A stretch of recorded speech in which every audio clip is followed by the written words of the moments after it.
Teknaf two Shahpuri zero point বা শাহপুরী জেটিঘাট যাওয়ার পথে এই অসাধারণ একটি ভিউ পয়েন্ট পাবেন, যেটা দুপাশে অসংখ্য লবণ ক্ষেত এবং লবণ চাষ করা হয় এই অঞ্চলে প্রচুর পরিমাণে, এবং রাস্তাটা অসাধারণ সুন্দর।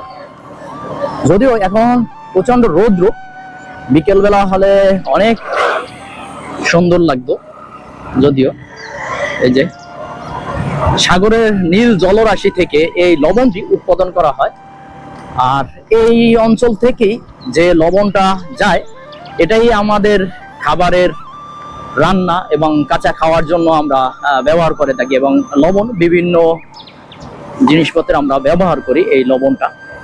এই যে অসংখ্য পর্যটক আসে এই শাহপুরী দ্বীপে, এটার নাম শাহপুরী দ্বীপ। জেটিঘাটে যাওয়ার সময় এই ভিউ পয়েন্টটা পাবেন আপনারা, এবং এর যে পাহাড়গুলো দেখতে পাচ্ছেন এটি হচ্ছে মায়ানমারের অংশ। এই যে টেকনাফ 0.10 কিলো এখান থেকে, জেটিঘাট থেকে 13 কিলো, শাহপুরী দ্বীপ জেটিঘাট থেকে 13 কিলো, 0 পয়েন্ট থেকে, টেকনাফ 0 পয়েন্ট থেকে।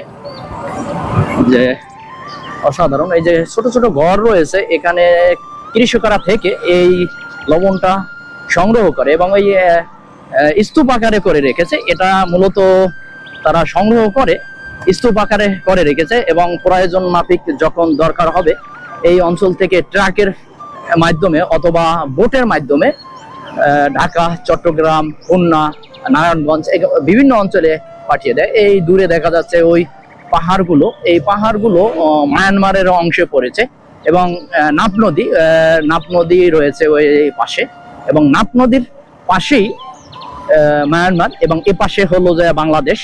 আর মায়ানমার এবং বাংলাদেশের সীমানা বিভাগ করেছে মূলত এই নাপ নদী। এই নাপ নদী দিয়েই বাংলাদেশ এবং মিয়ানমারের ডিভাইড করা হয়েছে। আর বাংলাদেশে সাথে দুটি দেশের মানচিত্র শেয়ার করেছে, তার ভিতরে একটি হচ্ছে ভারত এবং দ্বিতীয়টি হচ্ছে এই মিয়ানমার।